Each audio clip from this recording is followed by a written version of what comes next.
बुद्ध का महत्व मेरे ख्याल से हम सबके जीवन में काफ़ी ज़्यादा है और आजकल बुद्ध का रिसर्जेंस जैसा चल रहा है दुनिया भर में। मैं आजकल दुनिया में कहीं भी जाता हूँ, किसी भी देश में किसी गिफ्ट शॉप पे चला जाऊँ तो एक लाफिंग बुद्धा ज़रूर मिलता है वहाँ पर मुझे। आपने देखा होगा लाफिंग बुद्धा। इंटरेस्टिंग बात है कि वो बुद्ध है नहीं, दरअसल वो नकली है। वो क्योंकि बुद्ध ना तो वैसे ठाके मार के हंसते हैं, ना बुद्ध उतने मोटे थे। बुद्ध तो बड़े स्लिम और बड़े स्मार्ट, बड़े गंभीर, धीर गंभीर उदात्त व्यक्ति थे। पर हाँ, उसका नाम लाफिंग बुद्धा चल पड़ा है। और चान बुद्धिज़्म जो चीन में चलता है और ज़ेन बुद्धिज़्म जो जापान में चलता है, उसमें ये माना जाता है कि ये जो व्यक्ति है ये आगे जाके बुद्ध बनने वाला है। इसका नाम बुदाई या बुडाई कुछ लोग कहते हैं। बुद्ध के दर्शन की जो सबसे सुंदर बात मुझे लगती है वो ये कि वो बहुत बेसिक बातों पर बड़े सरल तरीके से चोट करते हैं और बहुत गहरी बातें इतनी आसानी से समझाते हैं कि आपको लगता है कि अचानक क्या हो गया।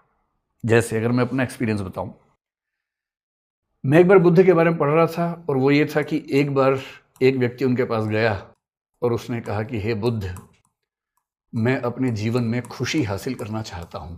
आई वॉन्ट टू अटेन हैप्पीनेस।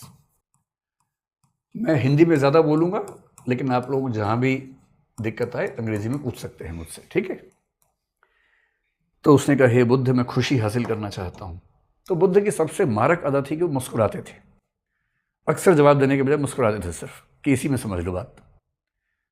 तो उसने फिर पूछा कि बुद्ध, मैं समझ नहीं पा रहा हूँ मुस्कुराहट से, मुझे समझाइए। बोले क्या सवाल है तुम्हारा?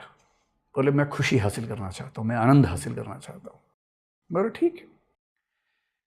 देखो, तुम्हारे वाक्य में जो हासिल करना चाहता हूँ ये जो है ये है डिजायर, यानी इच्छा। इच्छा का थोड़ा बुरा रूप वासना होता है, लस्ट होता है। और एक है मैं का मतलब होता है अहंकार या ईगो। तुम सिर्फ इतना करो, ईगो छोड़ने का प्रयास करो, वासनाओं से बचने का प्रयास करो, तो जो बचेगा वो खुशी ही बचेगी। तो खुशी हासिल नहीं करनी है, उसके आसपास जो प्रपंच फैला रखा है उसको बस छोड़ना है, उसको सिर्फ हटा देना है।